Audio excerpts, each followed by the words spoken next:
Hi everybody. Who wants to talk about art supplies? What I discovered in my October 2022 challenge was that I don't know anything about colored pencils. Sorry if that light's distracting. If it's fun, let me know. If you're into either steady lights or lights that keep changing, consider subscribing because things are always changing over here. Like what I think about the art supplies I have. I went from having one brand. I had picked up a few different like watercolor brand pencils, but I went from having only one brand, and that's the Polychromos, and I don't even remember why I decided to start with that brand. Probably accessibility. That's probably what was available in the art supply store that I first went to. I picked them up little by little over time, and I've got a small collection. And during my challenge, I realized, oh my gosh, these don't always work the way I hope they will. Maybe there are other pencils that will work how I'm hoping they will. And so I explored and I tested 3 other brands, and I'm gonna tell you all about that here.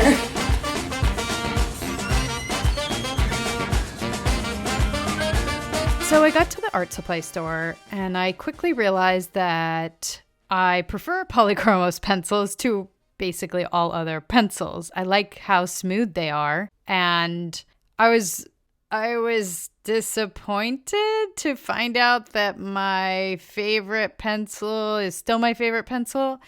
I know that doesn't really make sense, but I was hoping for a solution because the pencils weren't really working the way I wanted them to. I think it would have been good to have brought the paper that I was struggling with the watercolor already on it to test out pencils like I would in the studio later. But I didn't do that. I didn't think of it at the time. And so I just grabbed some pencils and I started taking the little testing piece of paper that they have there in the store and using that to see if I liked any of the pencils that this particular shop had in stock. And to my surprise, the only pencils that I liked better than Polychromos were Prismacolors.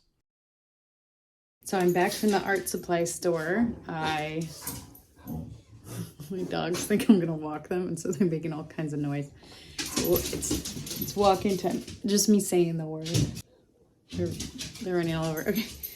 So before I walk them, I just got back from the art supply store. I was hoping to find Caran or Derwent pencils. I didn't see any where I went. So I ended up getting more of the Lyra, which I think are children's pencils, but they're German pencils. German children's pencils. And I understand from my friend from Germany that they give German kids like nicer quality stuff than they give the American kids. So they might be okay. I already have Polychromos. I bought one more of a color that I was missing, and I'm excited to try these out because I didn't really like the results of the Polychromos when I was using them to finish adding detail to my watercolor heads. Portraits. That's not a portrait. I guess it's a portrait. It's a head. I don't know. It's the 100 head challenge that I'm trying to do, and I didn't like how it turned out. So let's see if I like what I got better. I got the Lyra and I got Prismacolor, which I was not expecting to like. I've never used Prismacolor. People just have so many complaints about them breaking and other things, so I thought I would hate them, but I liked how creamy they were. So we're gonna try them out and we'll see. Maybe I'll like them. Okay, so like I said, I wasn't expecting to like Prismacolors, but I loved how they felt while I was working with them. I know that their Lightfastness isn't great and they're supposed to break a lot, but does not contain rainforest wood. Good. Conforms to ASTM. I also didn't know much about the company. I love Faber Castel because I know a lot about their forest management practices. And so I really wanted to commit to them, but I just didn't really enjoy working with them the other day. Okay. Next, the next ones that I loved working with are these Lyra pencils. I already had a few. These are primary colors. They're great for mixing, But to be honest, I'm trying to get away from mixing my own colors because I just always end up mixing a color that I don't want because I mix the color that I think the thing is instead of switching the color up to what I want, which is one of the reasons I want to work with colored pencils. Not trying to mix everything might be more expensive, but I think I get a product that I like more in the end. I don't know the color fastness. I don't know the quality. I just know that they're really enjoyable for me to work with. I like how they move on the paper and I like how big they are. That's what she said. I've had a talk with one of the art experts at the store, and they said that Prismacolor is trying to dedicate just to pencils, and they've eliminated some of their other lines. Like their alcohol marker, they're discontinuing it. They're not even going to be doing color erase pencils anymore. And I know a lot of artists love those, and I love them. Let's do an unboxing of the Prismacolor. I feel so funny doing this because normally I like to get like the best art supply. I cherish them. I don't even mind. Like, I don't feel like I'm wasting when I'm using them. I feel like using nice art supplies is like having a good meal. You're not wasting. The calories are going into your body and they're going to give you life. And so using cheap art supplies, I oftentimes find really frustrating. Maybe I can't get the results I want. And I don't want to blame myself if I don't have to. I always want to blame the supply or the equipment if I can. If I'm using something crap, I'm not saying this is crap, but like, then I might blame myself instead of the supply, and then I won't know, and it'll be very confusing. I could totally think it's me, or I'm not going to know for sure. If I'm using like really good supplies, then I know it's me. So I know where the focus needs to be. But just using like high quality supplies to me it's just about the experience, and I want to enjoy it. Sometimes the cheaper materials I just end up enjoying less because they're maybe like a lower pigment load or they're scratchy or whatever. But these ones, these are pretty. Oh my gosh. They were so smooth to use. These ones I really liked how they felt. I don't know how well they blend. I believe Leigh Ellickson says she likes these. This is the erasable. Oh my gosh, they seriously, people were talking about, can you see this? How can I make you see this? People were talking about how the barrel was off center. That is ridiculously off center. Yeah, no wonder it breaks. Let's try a blending test. Okay, I was really excited about this purple.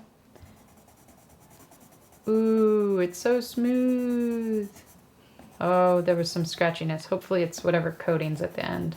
And then let's go totally opposite. Let's do this little green one. I wonder if they sharpen it like this because they're like, we don't want it to break while it's at the store. Huh. I don't know if it's blending or just completely covering it. I can see why people think that these are more wax-based. So I read something earlier that said, that's not really a thing when it comes to how colored pencils are manufactured. So they might have fillers, emulsifiers. Yeah, they'll definitely have wax and they'll definitely have oil, but all the brands will have these things. It's just in what amounts. So I've made different lotions and eye creams. I've made them out of beeswax and different fats. And, you know, if you look at different fats, jojoba oil, for example, is liquid at room temperature. Beef tallow is solid at room temperature. So even if you wanted to say like, oh, these pencils are harder because they're oil based, well, it's probably not a soft oil like jojoba, but we really don't know. So there's a mixture to each. They've got lots of different things in them. And I kind of suspect that Prismacolors probably, I just feel like it's something more like paraffin or one of those products than like a beeswax. And nothing smells like beeswax. Beeswax, I bought my kids some crayons when they were little that I still have. Great quality. They're still around. You can see little bite marks on them. And these crayons smell amazing when you open up the box. Now these pencils, they smell pretty good, but they all smell like wood. They don't smell like beeswax. So basically, the thing to keep in mind is that pencils or any art product is made of a lot of different things, and the oil versus wax-based doesn't necessarily make sense. I would say you probably know something is wax-based or has a lot of wax in it if you're laying down the color and you get a wax bloom. Other than that, you know, it's not necessarily a helpful way to think about these products. After testing, I swatched out the Prismacolors, and I then did some research on both Lyra and Prismacolors Lightfastness, and I discovered that a lot of the colors that I'd picked and a lot of my favorites had pretty crap Lightfastness, at least for the Prismacolors. I couldn't even find anything out about the Lyra brand, so who knows. It all came as a surprise to me how few colors were Lightfast, because you don't even have to think about that with watercolor or other artist grade materials usually. Watercolors have the Lightfastness rating written on them. Lightfastness, excellent. So it's written right on it. But these tubes are significantly larger than a pencil. Chestnut. Chestnuts roasting on an open fire. Jack Frost nipping at your nose. So Lightfastness here. 1 is excellent. 5 is the worst. They don't say worst. They say poor. These look great. Light Cerulean, no. Wasn't one of my favorite colors, so that's fine. Cloud Blue, also not my favorite. That's fine. Olive Green, oh, that's 2, so that's okay. Tuscan Red, that's disappointing. Neon Rose, I wasn't going to use that much, but disappointing. Poppy Red, I like that one. I am disappointed that that is rated as 5.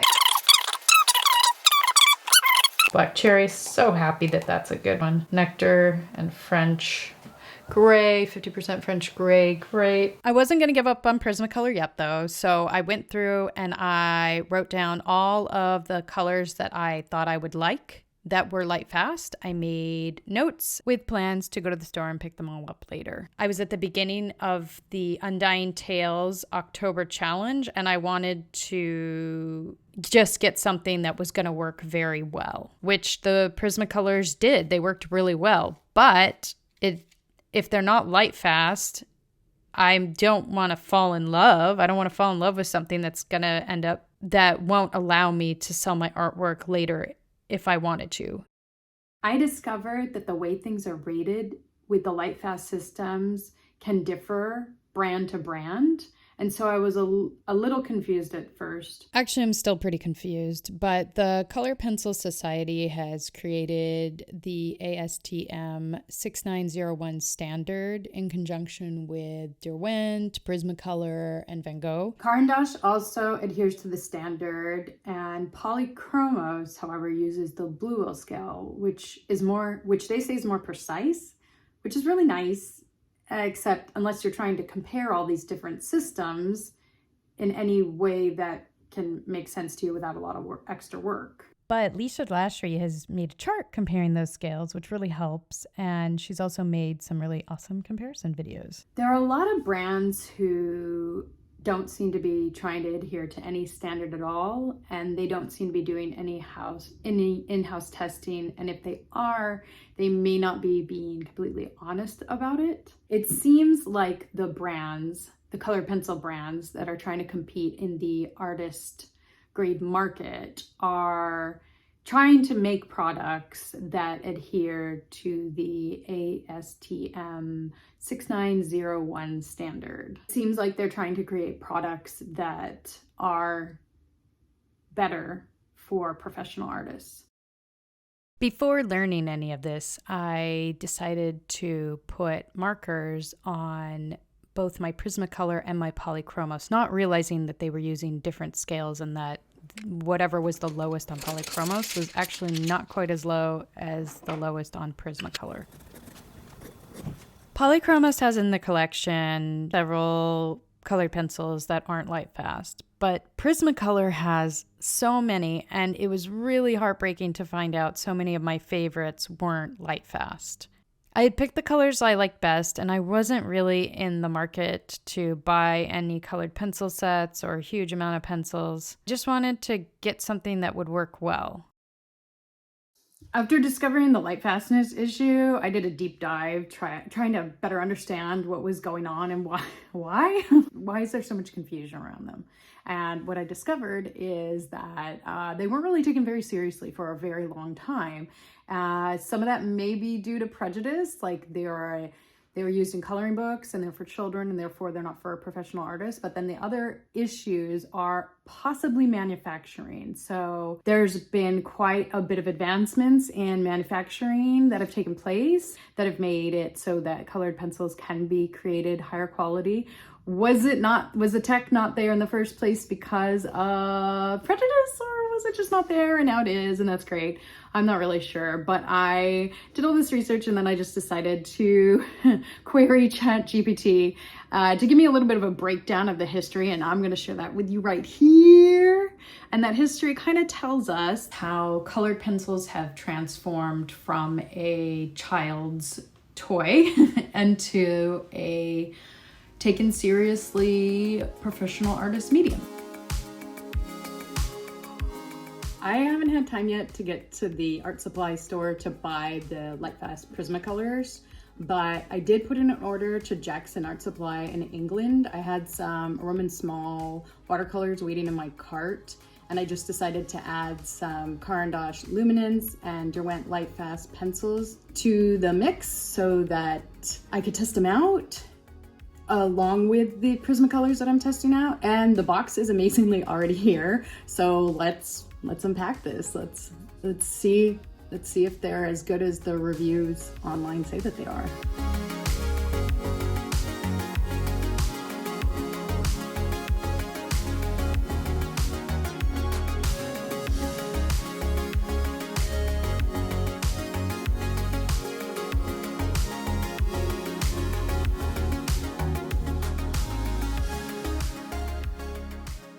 So I haven't done any Lightfast testing myself. I haven't called any of the companies to see what's in their product, and I actually haven't done too much research on the ethical standards that any of the companies have. I do know quite a bit about Faber Castel because I use a lot of their products, and I know that they are very reputable, or they're very conscientious of the environment. However, though, I did do a blind test. I did 2 different blind tests, and I think that was the best thing that I could have done while I was testing out the different brands to see what felt best for me, because I can read all I want online and I can pick a company that's, the best company, but if I hate the product, there's really no point in me purchasing any of the product because I won't use it, and that is wasteful and that is bad for the environment. I would rather pick a product that I'm less than impressed with their ethical standards if I'm at least going to use all of it to its completion, completely use it all. That is the best thing I can do for the environment. I divided them into 3 categories, but unfortunately the sound was corrupted and I have no idea what the 3 categories were, but it did ultimately help me make my decision about which ones I like better.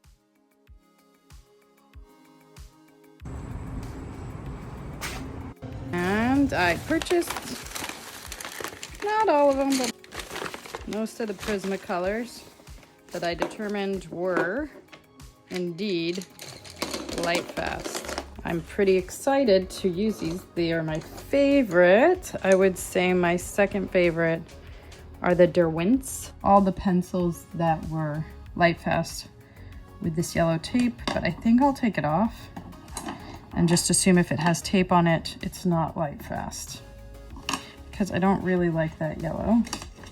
It's not giving me spark joy. We're gonna see what kind of rainbow we can make.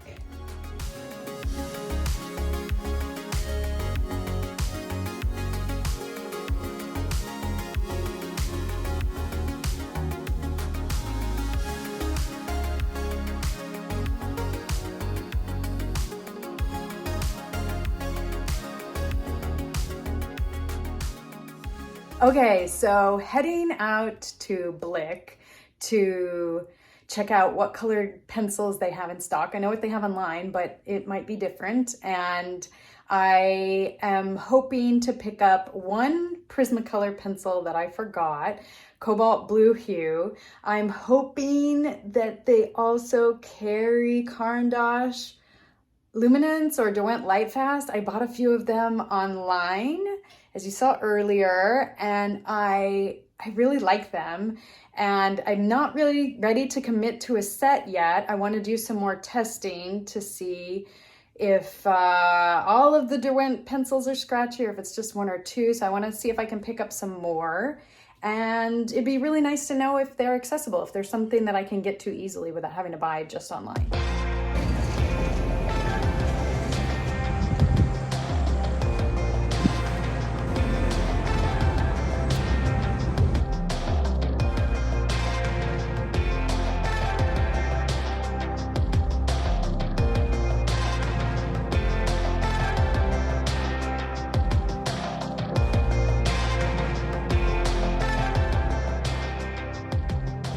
Come together.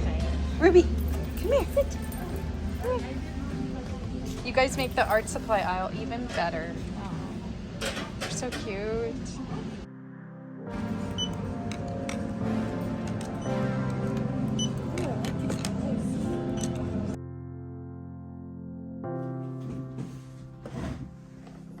So I came home with some pencils that weren't in any future sets that I thought that I would buy. I'd heard that the Caran were kind of crumbly, and I'd heard that the Derwent were kind of perfect. Like they were a lot like Prismacolors. And so I started testing them. And what I found is that I didn't really experience them that way. I didn't really think Derwent was that similar to Prismacolor. They were a lot scratchier overall. Caran was so nice to work with. It felt much more similar to Prismacolors to me, but they were messy, they were crumbly, they got all over, and I'm not a super neat artist. Like, I make a mess when I'm working, but I don't want my piece to look like a mess when I'm done. So that was not ideal to me. I really wanted to love the Derwents, because they seem like the best of both worlds, but they were scratchy and I just didn't really like using them. I kept feeling drawn to the Caran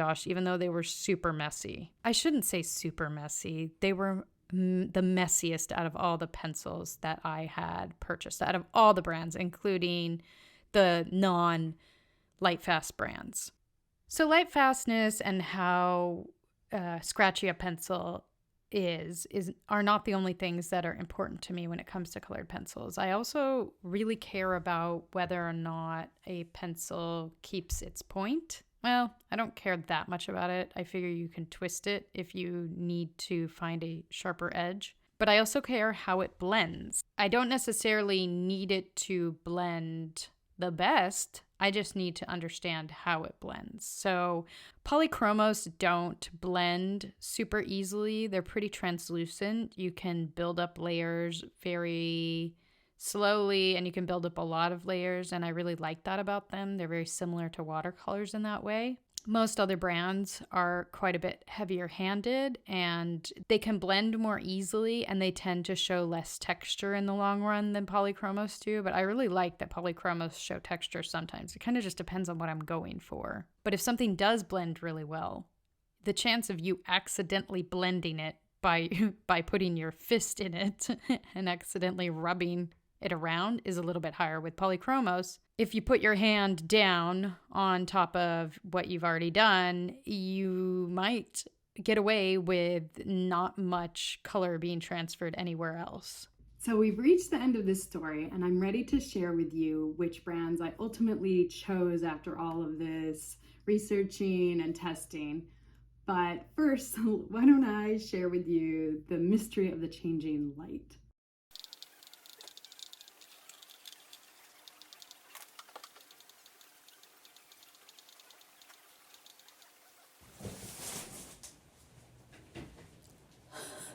Oh, you just brought in my art box.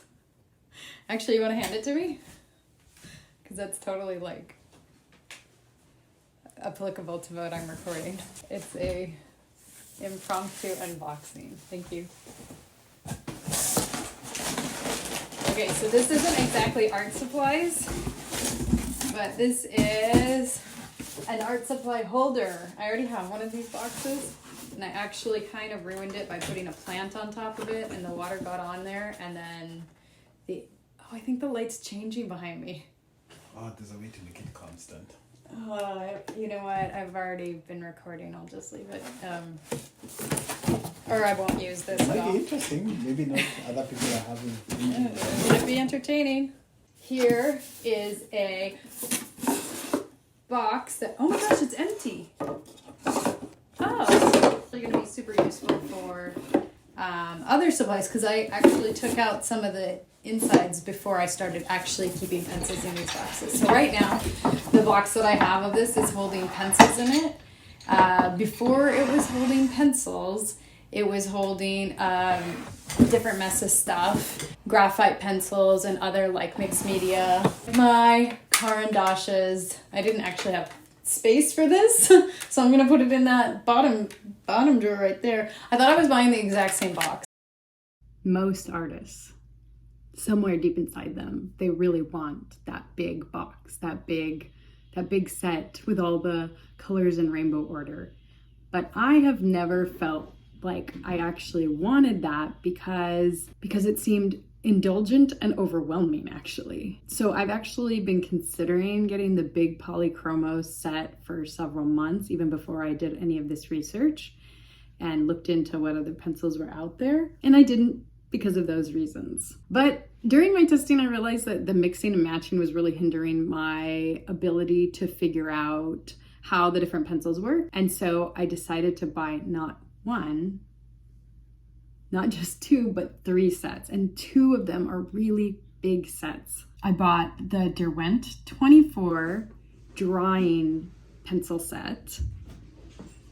And I got the complete set of the Faber Castel Polychromos pencils, as well as the Caran Luminance full set. And I kind of can't believe that I did this, but it's done. I have them. I've unboxed them. Oh, thanks so much for joining me on my exploration journey. I know that it's not necessarily like a nice organized video where you start A, go to B, go to C. I find in life most things are all over the place and that you don't actually learn things in a linear sense. It's more in a collected all over the place sort of sense. At least that's how I experience life. So if you're the same and you want to watch somebody else blundering through, you know, if you haven't subscribed yet, consider it. But thank you so much for joining me, and I'll see you in the next one. Bye.